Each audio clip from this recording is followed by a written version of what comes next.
Good afternoon, ladies and gentlemen. We've got here Mervelee Myers. Mervelee Myers. Okay. And Mervelee is an old Manning student like myself and from West No, I only went to evening classes. Well, whatever classes you go, you've got some of the Manning's dust on you, you know. Yes. What it is, yeah, Mervelee has had a nice career and everything else in London here, and then she came into the problem with the authorities where she has faced many false cases like me. And she had a little situation on the Croydon Magistrates Court. So she's going to tell us about that. I had some little problem with my wife, and they tried to send her to jail. And then in the end, we got an apology and an explanation from the court manager how the court at Croydon and everywhere else has been used fraudulently. So we tell us what happened today, Mervelee. Okay, so following up on Anthony's introduction, I have had my run-ins with the employment tribunal. Then it went to the small claims court, and eventually I was arrested unlawfully, and I had my case at the Croydon Magistrates Court. And now I'm thinking, why wasn't it even at Horse Ferries Road? I was sentenced at the Croydon Magistrates Court on the 2nd of July, 2021. And the only reason I did not go to prison was the fact that I had a solicitor who was decent and argued my case. So I ended up being charged £50. Yep. And I have a parole where I have a responsible person. And I am supposed to get emotional regulation treatment. Right. So I'm going to take this case by case because I am familiar with some of Anthony's story. And I met another prominent person in this fight for justice, Nelu Berry. So I have an understanding of some of the people like myself who are taking our fight for justice, whatever name you give it to the authorities. Yep. So I first had a telephone interview before my sentencing. And then I was told that I would be given support. Anyway, after the hearing and the sentencing, I was supposed to be by the parole in Sodok SE1, and I got the letter the day that I was supposed to be there. So luckily I went out, I came back because the appointment didn't go to plan, and that's when I got in after 12 and the letter was here waiting. I was supposed to be there for 1:30. Right. So for a person with chronic anxiety, if you don't know what a person with chronic anxiety happens to them, this can trigger the whatever trauma there is. So it was like me now in a panic, got there, and luckily for me, the person who I spoke to was very understanding of my situation. So I was assigned a responsible person for my next appointment. So all the other persons are irresponsible, but you got a responsible one. I got a responsible one, but later on you will find out that she wasn't that responsible anyway. Okay. But that's in the story in the making. But I was supposed to have this interview meeting with this person on the 16th of the 7/21 Yeah. at 12 p.m. Remember now, you know, I always make sure that my cards are on the table. You're aware of whatever it is that can trigger my trauma. Now, this person was to have the appointment at 12 o'clock. Mm-hmm. And when I see X amount of time passing and the person did not call me, I decided to contact the number. Right. On the thingy. Hold that card up. So, so that's no, let me see the front. Appointment card, yes. No. So that company is mtcNOVO, yeah? Mm-hmm. The same criminals who are on my case. Probably. I'm gonna tell you a little bit, but carry on. Yeah. So when I saw the time gone now to a certain extent, I said, let me call up.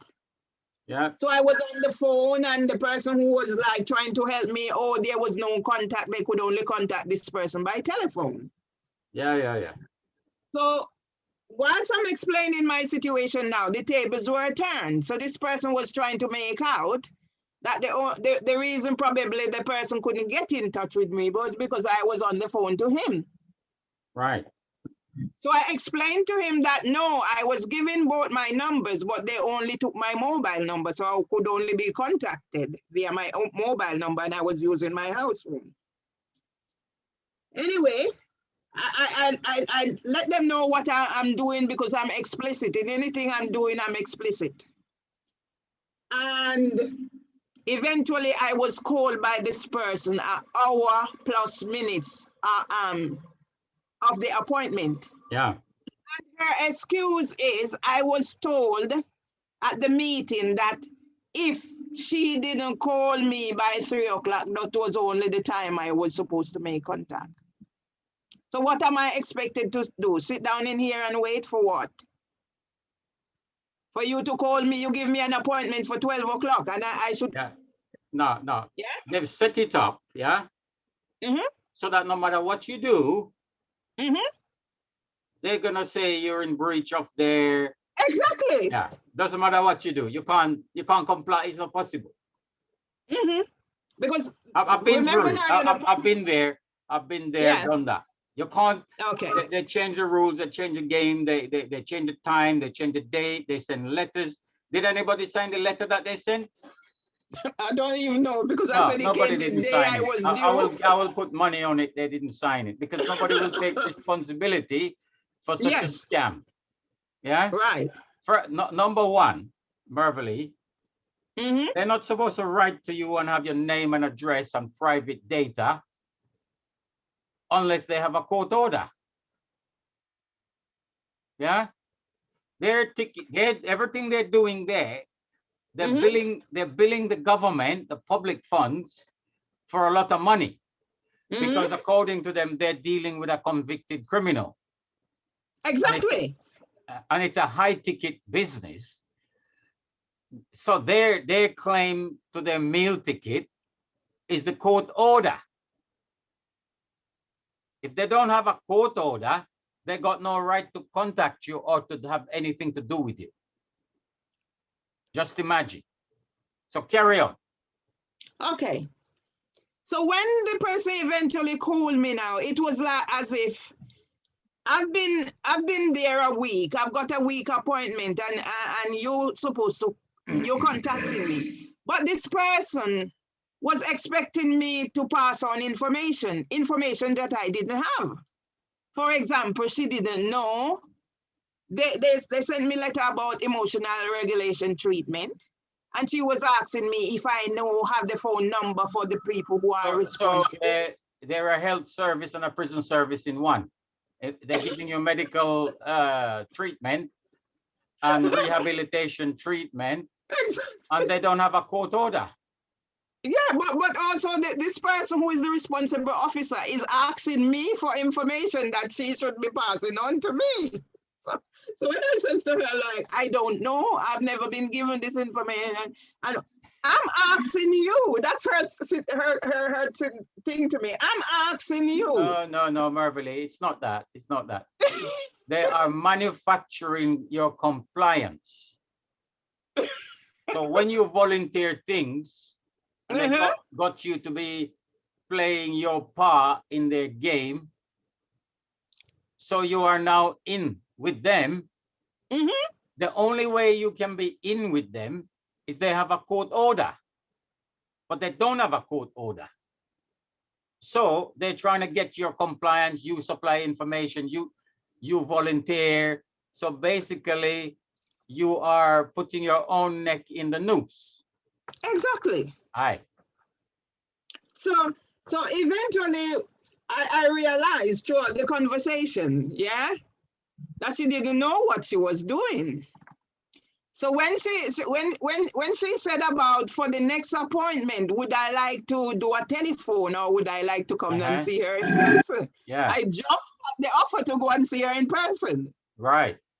Because I wanted to see for myself how she operates as a responsible person. Because already I had gauged that she wasn't a responsible person. Imagine the name like that, a responsible person. Crazy. Yeah. A responsible person cannot expect me to be sat here for a 12 o'clock appointment, and if she doesn't call by 3 o'clock, that is the only time I'm supposed to make contact. Yeah. Yeah? Yeah. A responsible person coming to interview me should have certain information ready. Not for me expecting me to pass information on to her. Right. So I arranged to go and see her because I wanted to gather certain facts. Right. So I made sure as I am a person who I'm dyslexic. So I have 5 traits of dyslexia. I have no sense of direction. That's none of their business. That's none of their business. No. But I don't have to tell them that. I know that. So I know if they said I'm to come to their office for a meeting at X amount of time, I'm not going to wait till the appointed time, because in my head I'm thinking something might happen that I'm barred from passing there. So I have to go, de-road myself to get there. So I'm not going to play into their hands. So if I have a 3 o'clock appointment, I'm going to make sure I'm there for 2:30. And that's what I did. Yeah. Okay. So I got there. The lady at the door was really nice, because the first time I went, I was really flustered and they were really nice. So when I went now, I said, oh, and she said, oh, I remember you from that time. She said, okay, who are you here to see? I told her. She said, she's around there. So at the appointed time now, she comes to get me. I'm out in the front. She came to get me. And the first thing she said to me, are you okay? And I responded, I said, yes, I'm okay. So are you okay? That is such a dodgy question, isn't it? Yeah. But they're trying to feel for any little thing they can hold on to use against you, for you to incriminate yourself on something. You know, I'm not okay, I'm tired, I'm this, I'm that, I had a fight with my husband, whatever it is. But I worked that out eventually. Well done, well done. So I got up, she opened the door, I followed her and I said, thank you. Yeah. Partway down the corridor, she asked the question again. Yeah. Are you okay? Oh, yes, I'm okay. I'm following her down the corridor again. Now, this is the 3rd time. Are you okay? Yes, I'm okay. We went in the office. She said, okay, you can sit on that chair. I sit here. And she turned to me again. Now, this is the 4th time. Are you okay? Yeah. Yes, okay. During the time we're talking now, because she put her thing on there, she repeated the question again. Wow. And then she said, this time she didn't just say, are you, ask the question. When I said, yes, I'm okay, she said, no, you don't seem like you're okay. Oh, so she would, you wouldn't tell her what she want to hear. Yeah, exactly. Now she's telling you what she wants to hear. That you don't seem to be okay. Whoa. So I read her the Riot Act. I said to her, because these days I'm not playing their games, I'm playing my game. Right. I said to her, why are you insisting to say I'm not okay when I told you I'm okay? I said, listen, I've worked with children. I was a SENCO. I've done studies to certain level. I said, I have certain hidden disabilities. You cannot tell at a person to know what their frame of mind is, whether they're okay or not. You cannot tell by looking. I said, what are you? Are you a doctor? Are you a psychologist? No, That's exactly what I said. Don't forget, she is a responsible person. Well, but I'm making it plain now that she's not being responsible. Because you know what? She was trying to tick my boxes. How many times did I say she asked me if I'm okay? Before she says to me, I don't seem as if I'm okay. I would just interrupt you 1 second with a little story, yeah? Yeah. There was a case a couple of years ago. I used to be a foster carer. And I remember there was a case on a child abuse thing that was in the media where the social worker asked the child a certain question, leading question. You should not do that. And then the child says, no, no, no, no. And then she asked the child the same question on video 57 times. And one time the child said yes. And 56 times the child said no. And they used the one video the child said yes as evidence and excluded the rest. Hello? Can you call me back a little later? I'm doing a meeting right now, yeah? Yeah, give me an hour, yeah? So me wrap up everything, yeah? All right, cool. Yeah, carry on, Anthony. Yes, so they excluded 56 videos where the child said no and used the one. So they're putting you through some kind of kind of abusive process here. You understand? When you got no chance. They're going to tick a box and sign a paper. They won't sign the paper. They will put a little squiggle but they will use it like it's a signed paper, and they'll be using it against you in some way or other, and they will collect money from the public purse on this court order.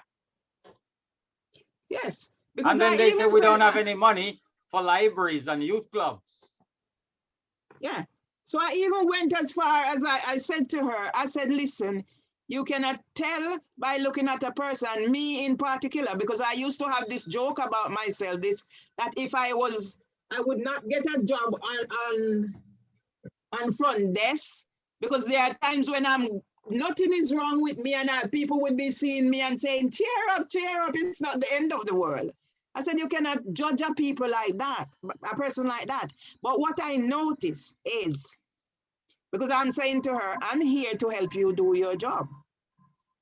What I noticed, she's writing on the thingy. There's a desk. Yeah. I'm on this side and she's on the other side. But did she have her paper that she's writing on the desk? It was on her lap. I'm very astute. Well spotted, well spotted. Yeah.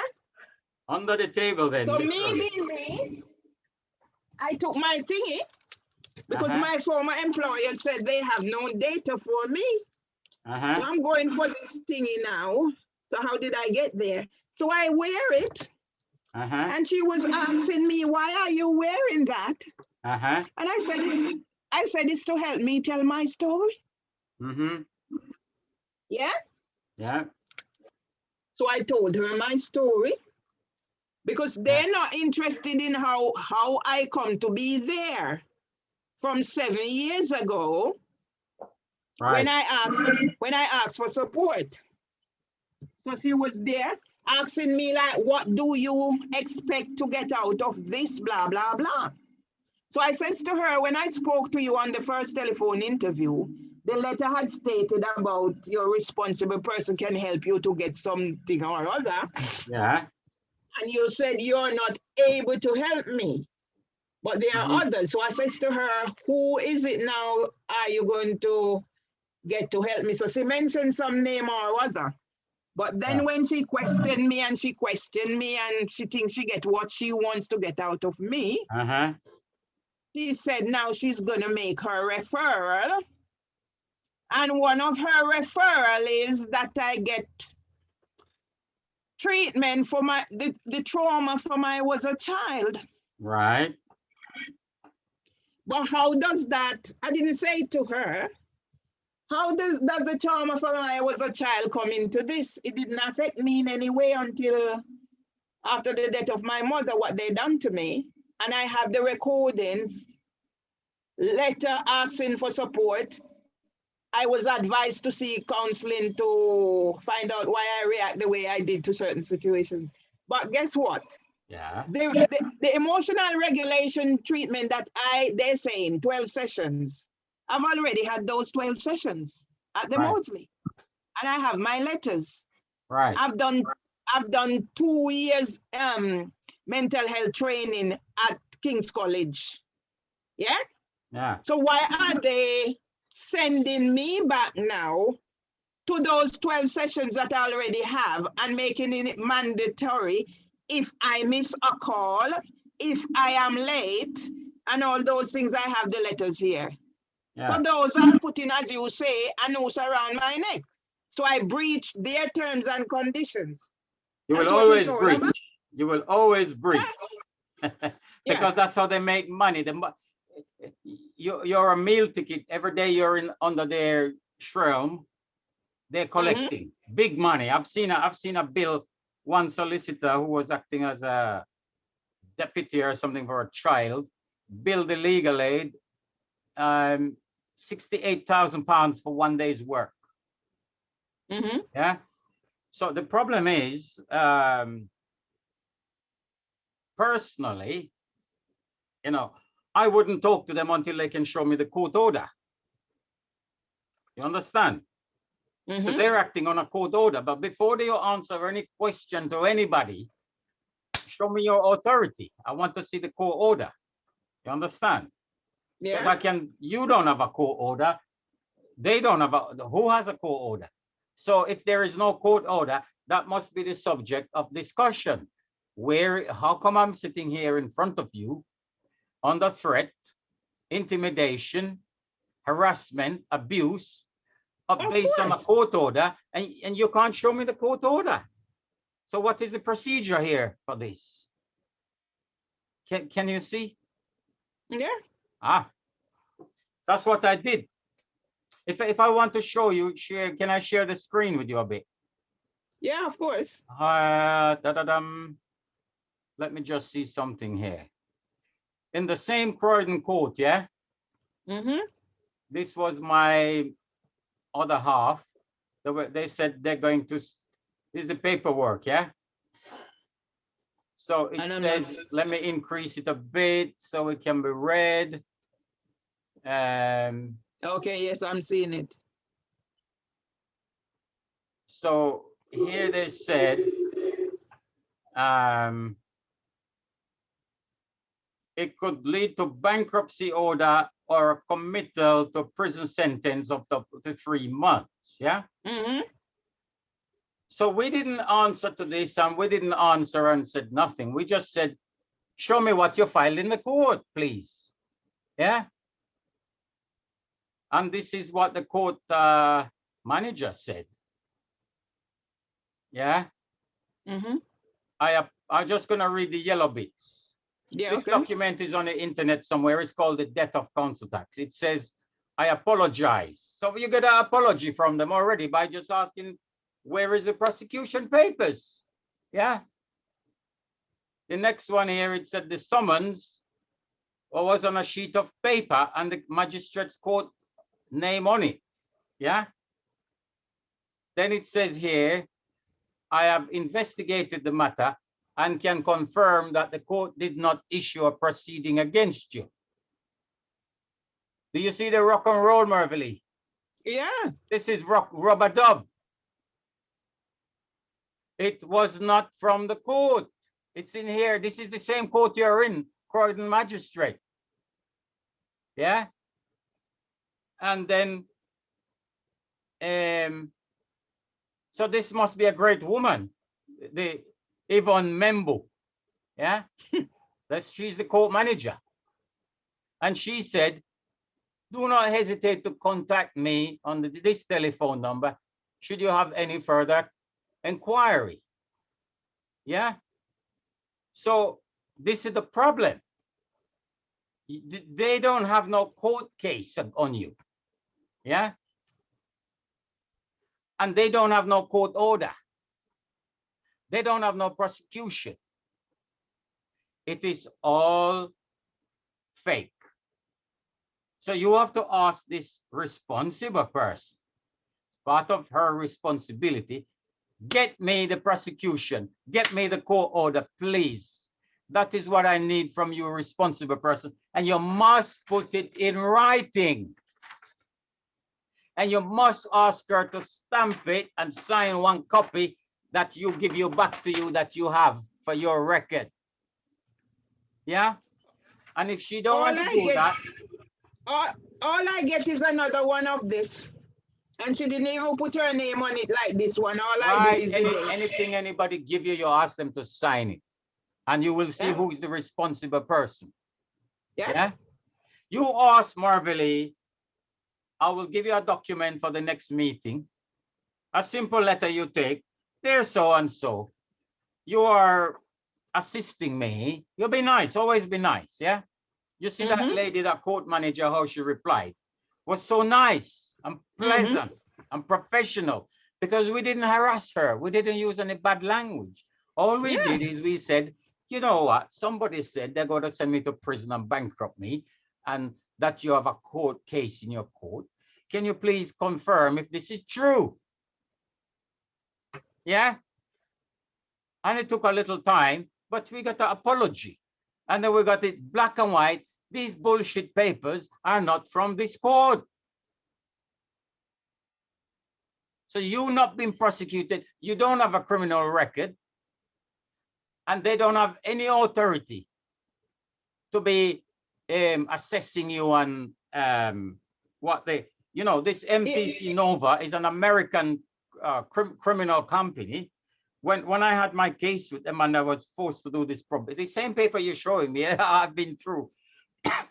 I have a lady there called Viola Dublin, yeah, from the Hackney office. I don't know why they sent me to the Hackney office because nobody in my area wanted to deal with the case because every time they come near me, I ask them for the, where's the court order, please?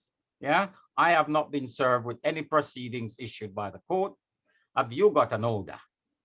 They will not show you an order because their orders are some pieces of paper, no seal, no signature, no nothing. Yeah. You've never been prosecuted, Mervelee. Never. Yeah. I'm telling you, I put my name on it. So I tell you what, when I speaking to this Viola Dublin, she was a black woman, very nice lady. Yeah.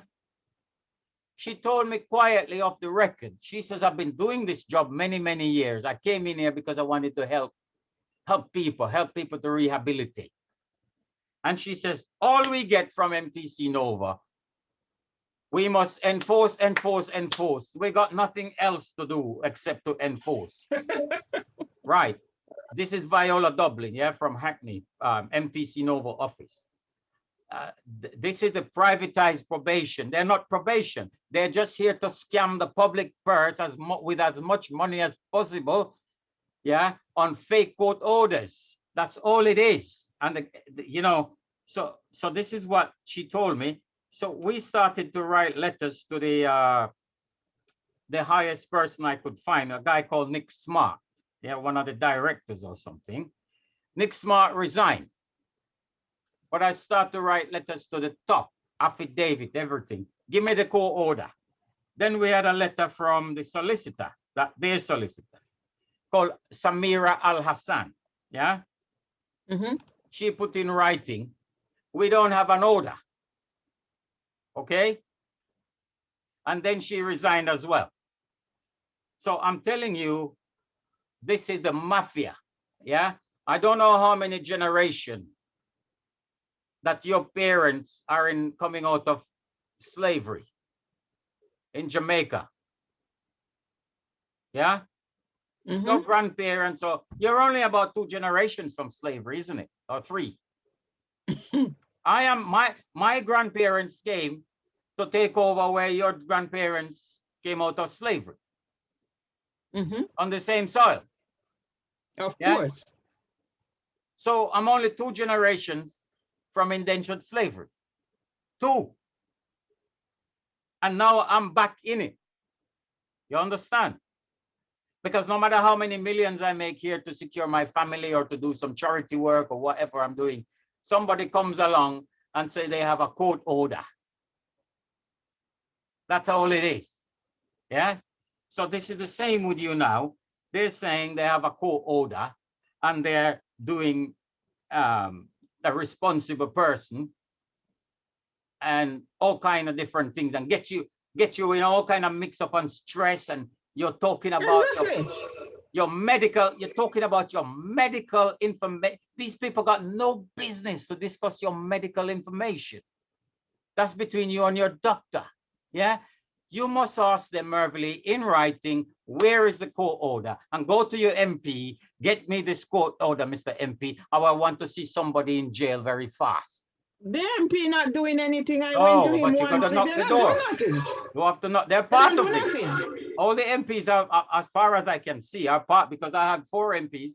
I had the MP Joe Negrini in Croydon. Yeah, she resigned on my case because she couldn't get out of it. Yeah, but not the MP. Sorry, she was the head of the council. But they're all resigning because if you tackle them the right way, it must be in writing, Mervelee, and you must put it on Facebook and everywhere so the public can read what is happening, because nobody is highlighting what we're highlighting. These are fake court orders. Fake. You not being prosecuted. How can you be guilty? And now the people making up these fake paper, Mervelee, the law says 7 years jail per item. You think it is not about you. How many other people? How many? How many times in your life you've had papers that says it's from the court and it's nothing to do with the court? It's all counterfeit. This is the problem. But you see what happened? They are sending me now for emotional regulation. I've had that already. Yeah, but I wouldn't even have, but Mervelee, I wouldn't even have the discussion with them. Who are they? They're talking to you because they have a court order. You understand me? Can you get it? Yeah, I do get it. Yeah, where is this goddamn court order? Where is it? I'll do anything you say. You show me the court order issued by the court. Yeah. I'll put my reputation on it. They don't have a court order.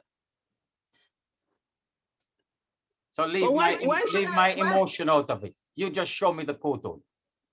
Why should I be doing something already that was recommended and I went through that already? Why is that now being used as a noose around my neck?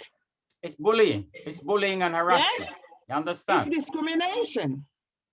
You know, you ever heard the word, Mervelee, gaslighting?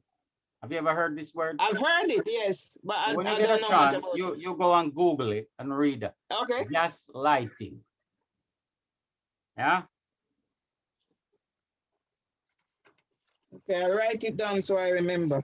Yeah, they're talking to you like they have authority and giving you threats and giving you everything. And yeah, they but know that's exactly what it is. And they know it's not true. But they're acting as if it's true. This is gaslighting and put you under a lot of abuse. And you know, because they have this fake authority, people tend to trust them a bit. You understand? You give some trust because you think, how could somebody in authority, they wouldn't do this. They wouldn't do such a, they wouldn't go so low. Well, just remember, slavery is just the other day. Hitler is just the other day. Yeah. So don't put Yeah. anything past your fellow man. No, because what she wanted, she was like, "Do you want to meet up for the next interview?" I said, "No, I'll do it over the phone." So she gave me the 6th of August. I said, "It's my grandson's birthday." "Oh, do you want me to change it?" I said, "No." Only talk with your pen. Yeah, I am happy I to said, meet "No, you. I am happy to do whatever you want to do. no." I meet her already. You give I me meet a her copy. already. I Fine. meet her already because I know why I wanted to meet her. No, I Now, understand. I understand. when I go to their office, I can't do any recording. Mm-hmm.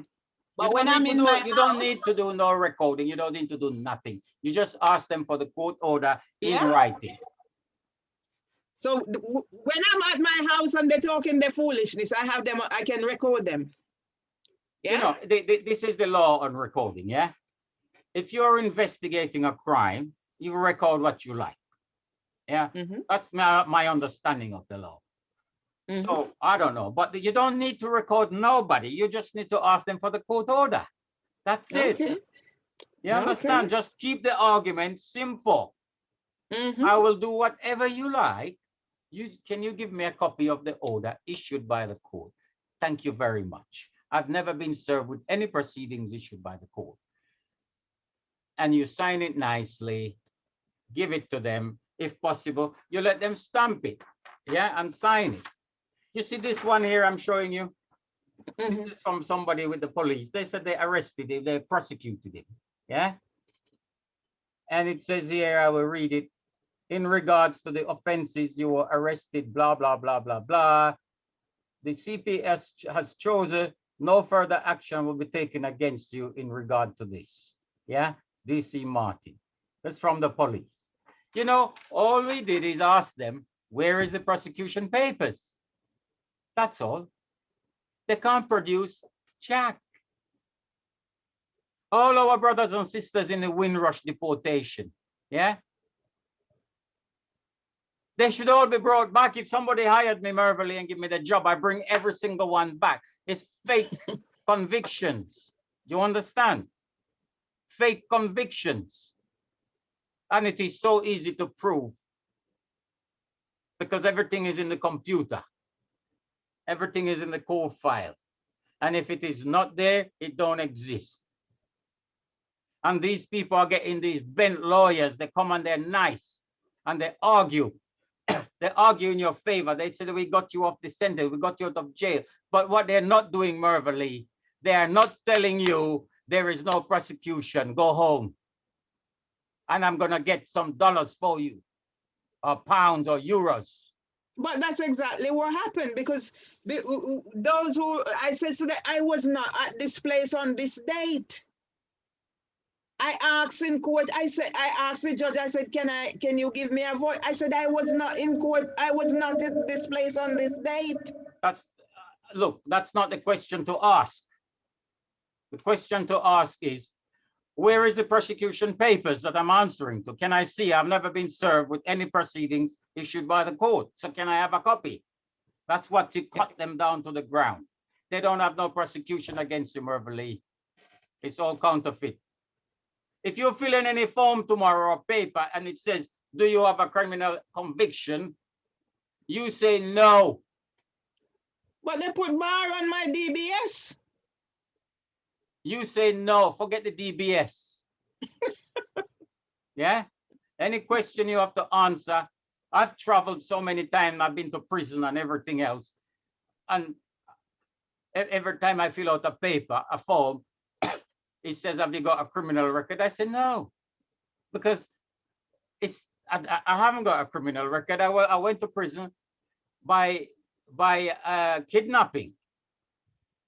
You understand? And over time I fight, I got it in black and white from the court.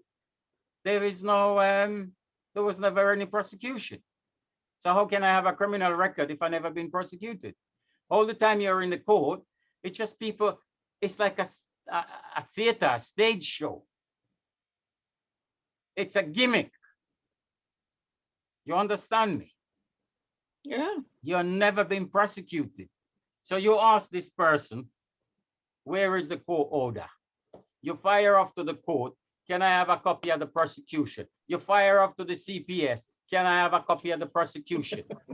You understand me? I got, let me see if I can pull up a video for you, Mervelee, quickly. Okay. Bam, bam.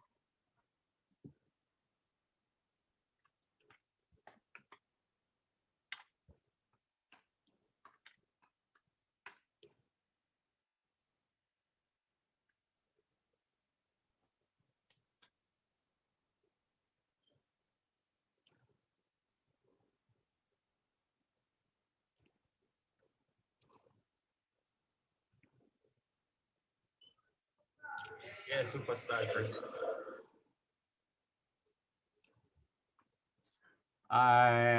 Bam. Let's just see here.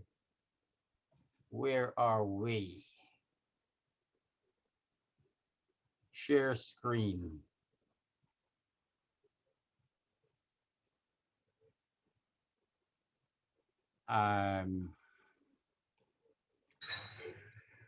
You smashed them today.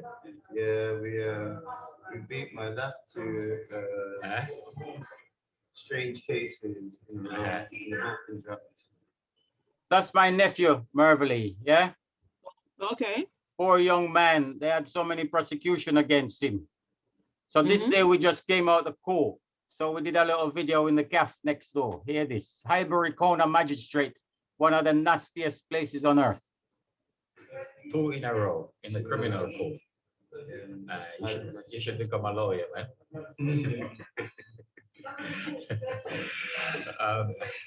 So tell us what happened in the court. Well, today we came to court on time.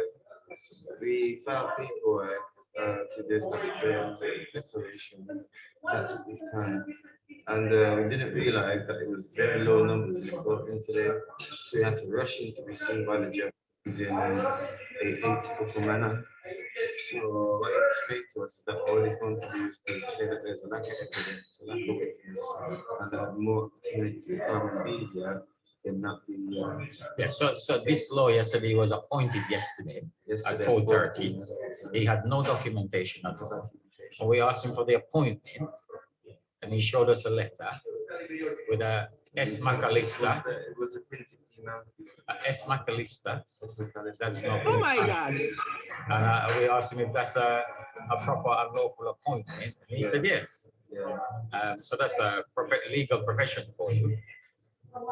So we done a lot of work before the case, isn't it? So you could argue this case was one outside the court, or it wasn't one inside, because we were asking the CPS now on both cases, give us a copy of the information you laid at the magistrate's court to start the proceedings. On any case ever in your life? No. I mean, you and me, we've had now over 100 cases against us in different, where is it? Down.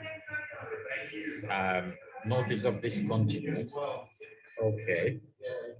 Move your hand off there. That's the CPS. There we go. There's a CPS logo. And they went on to say, in other words, Chris, they're giving you, it's an open check. Yeah. Well, you didn't cash your check.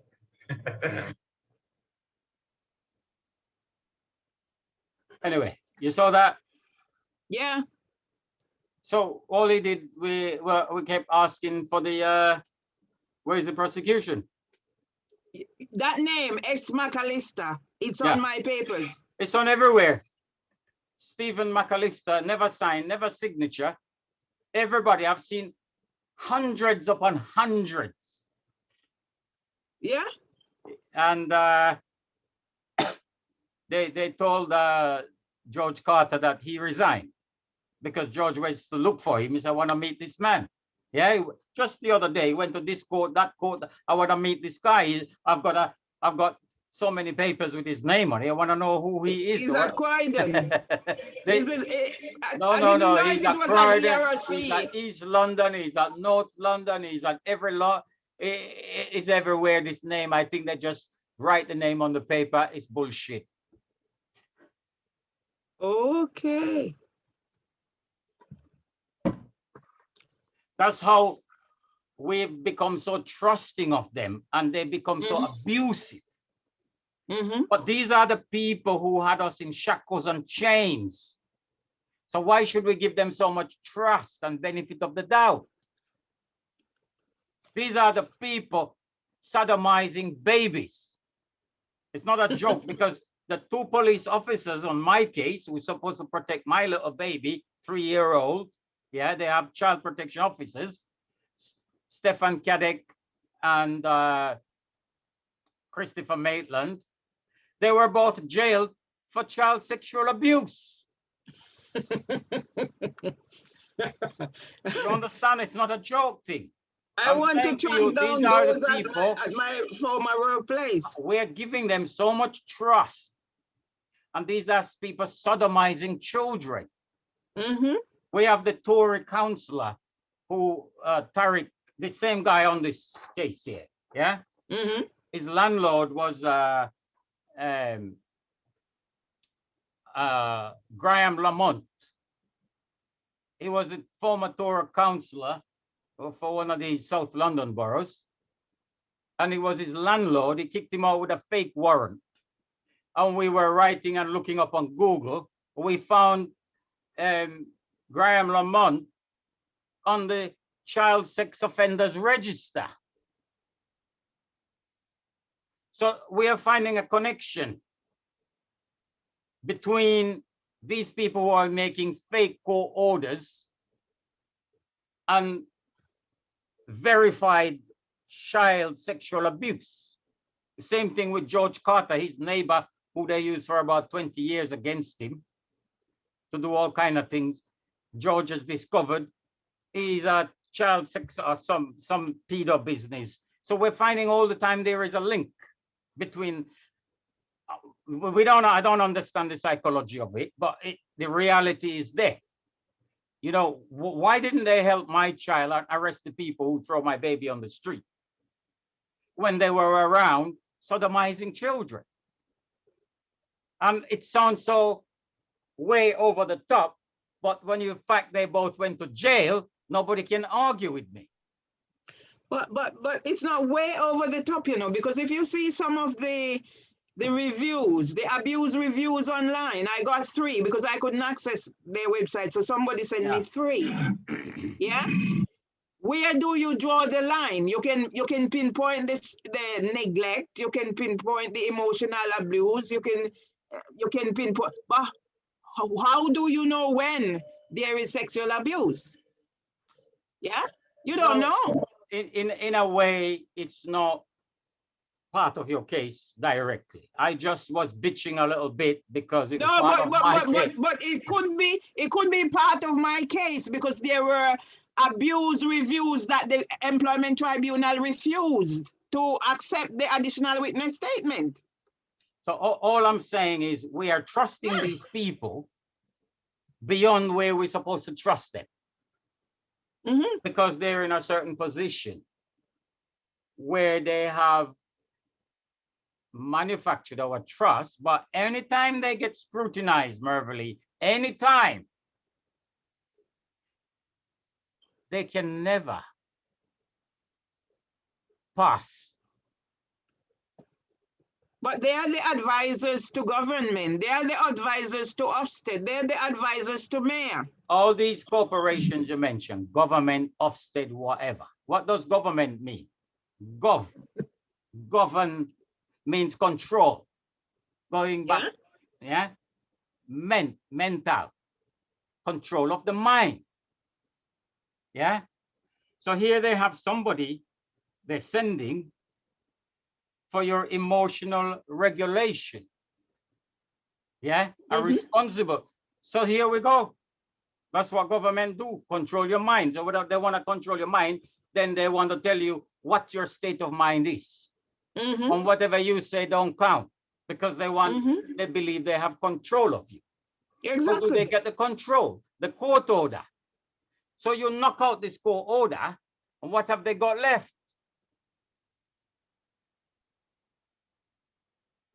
You understand? I picked that up immediately. Why is she insisting? Yeah? Why are you insisting? No, That's how because they this is they have a blueprint. They're running down a track. Yeah. And it don't matter what you do or say, because according to them, they got control of you based on this court order.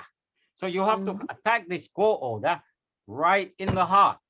Where is it? You understand? You have to fight different. You don't answer no question from them. You tell them, look, I'm happy to answer anything you like.